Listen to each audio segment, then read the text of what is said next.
So I just got off a coaching call with a client going through our Rise program who is in a very, very, very dark place. He went through a breakup and he is feeling depersonalized and derealized and anxious all the time. And it just breaks my heart to see the pain that he's going through. But I told him something that I want to tell you because he's waiting until he feels better to do what he knows that he needs to do. And I told him, you got to get back up, even though you don't feel like it, even though your mind is giving you 10,000 reasons as to why you should stay down and why it's pointless to get back up. Even though you feel hopeless, you still execute, you still move forward. And I told him, use something called avoidance-based motivation. He's got kids, and I said, your kids need you. And he said, you're right, they do need me. I said, focus on that, right? Motivation is not a feeling. If you're waiting on a feeling to do what you need to do to heal from these symptoms, you may never get that feeling. In fact, if you're experiencing, let's say, depersonalization, derealization, those are trauma symptoms. You're in the freeze response. And in the freeze response, the goal is to remain so frozen that a predator believes that you're dead and loses interest and walks away. So if you yield to the voice of the freeze response, that voice is going to tell you, don't do anything. Just sit there. Just wait it out. And once you feel better, then you can get back to living your life. It's too dangerous out there. Just stay in your room. Don't take any risk. Don't do anything that makes you anxious. So if you yield to the voice of the freeze response, you're going to go deeper and deeper and deeper into a trauma response. And the gap between you and living a healthy, normal life is just going to get bigger and bigger and bigger. And I've been doing this for 5 years, and I've seen people that gap between them and life gets so big that they are literally alone in their house, not doing anything. Several people quit their jobs, their marriages collapse, or they break up with their boyfriend, girlfriend. Some of them quit school. This thing can get really, really bad if you listen to that voice in your head telling you to stay down. That voice is part of the state that you're in, and that voice is trying to protect you from a problem that doesn't exist, which is you being about to be eaten by a lion. If you were about to be eaten by a lion, then yeah, staying still, staying frozen, right? That's advantageous.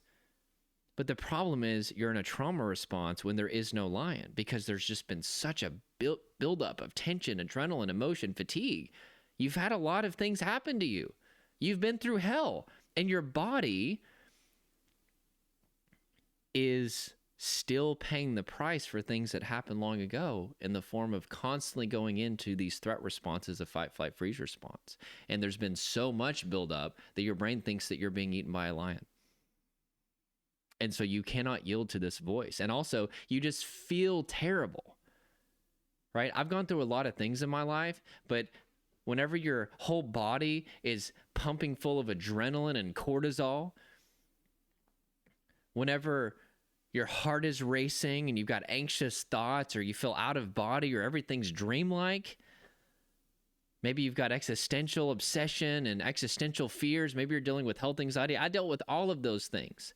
And then you're just fatigued and you just feel terrible. You don't have any desire to do anything. For you to get back up, you are going to have to tap into some serious resilience that what I'm going to tell you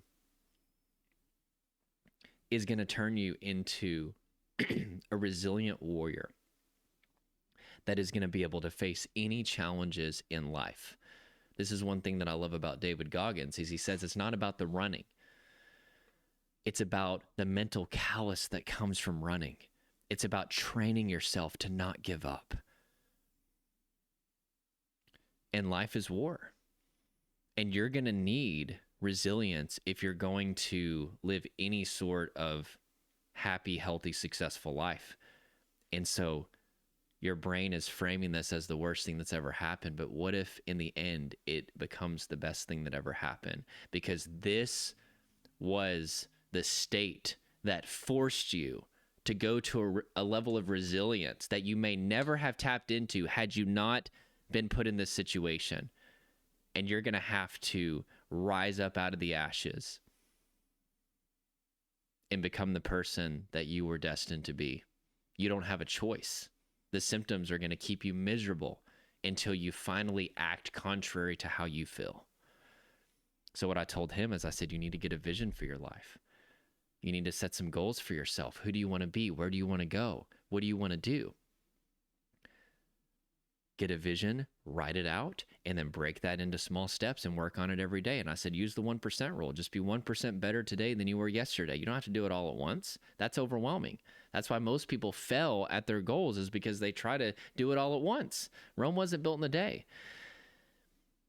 And I said, I also want you to use avoidance-based motivation. I want you to focus on avoiding the pain of not being there for your children. Let that push you. Let that become the motive that pushes you to be disciplined. Like I said, motivation is not a feeling. It means to possess a motive. Motivation is whenever you've discovered a compelling enough motive that pushes you to do what you don't want to do naturally. But especially whenever you're in a trauma state and you're dealing with these terrible symptoms, you've got to have a really, really, really compelling motive. And what I tell people is just use the motive of, I want to stop going through hell. Or if you have children, I want to avoid not being there for them on Christmas morning or on their birthdays.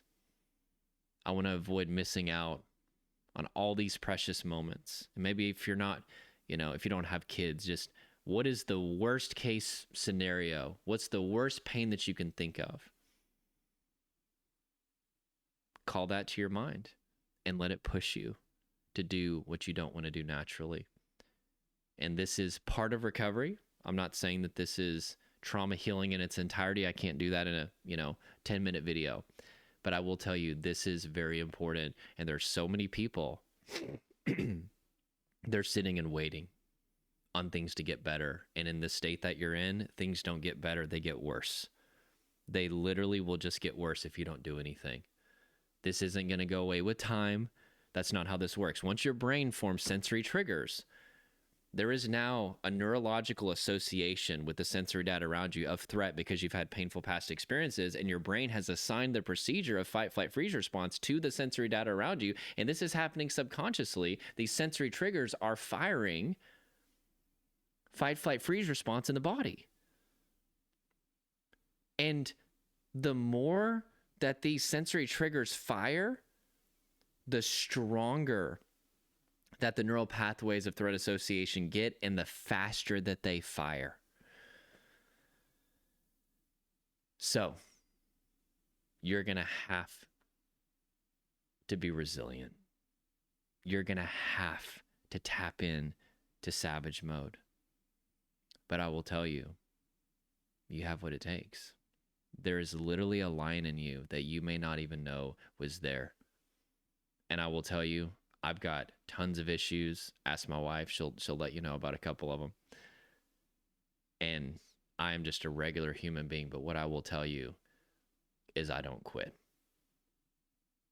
I am extremely resilient, and I have the symptoms to thank for that. What I thought was the worst thing that ever happened to me actually became one of the best things that ever happened to me, because it forced me to come face to face with my body that I'd been avoiding for years. It forced me to come face to face with my emotions. It forced me to come face to face with muscle tension that was dominating my body. It forced me to come face to face that I was a people pleaser.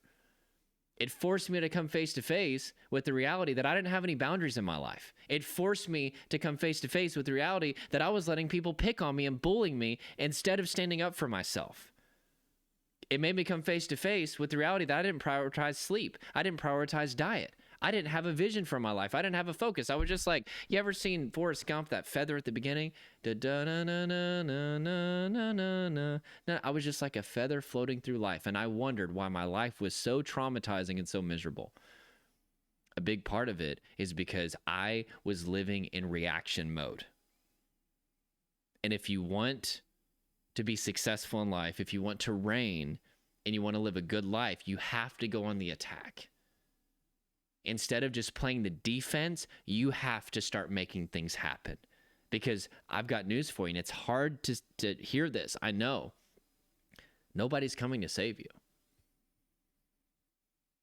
Nobody's coming to rescue you. You are the hero that you've been waiting on. But maybe nobody ever taught you just how powerful that you are. But like I said, there is a lion in you that you'll never, ever realize is even there unless you intentionally do things that you don't want to do. And it is in that moment that you'll realize how powerful you are. That's like David Goggins. He was like, I think it was like 300 pounds or something, spraying for cockroaches. And all of a sudden he started doing running, and he started to realize just how powerful that he was, that human beings are. That's the thing, is David Goggins will even tell you. He'll tell you, I'm not some anomaly. I think David Goggins is just simply showing people what is inside all of us.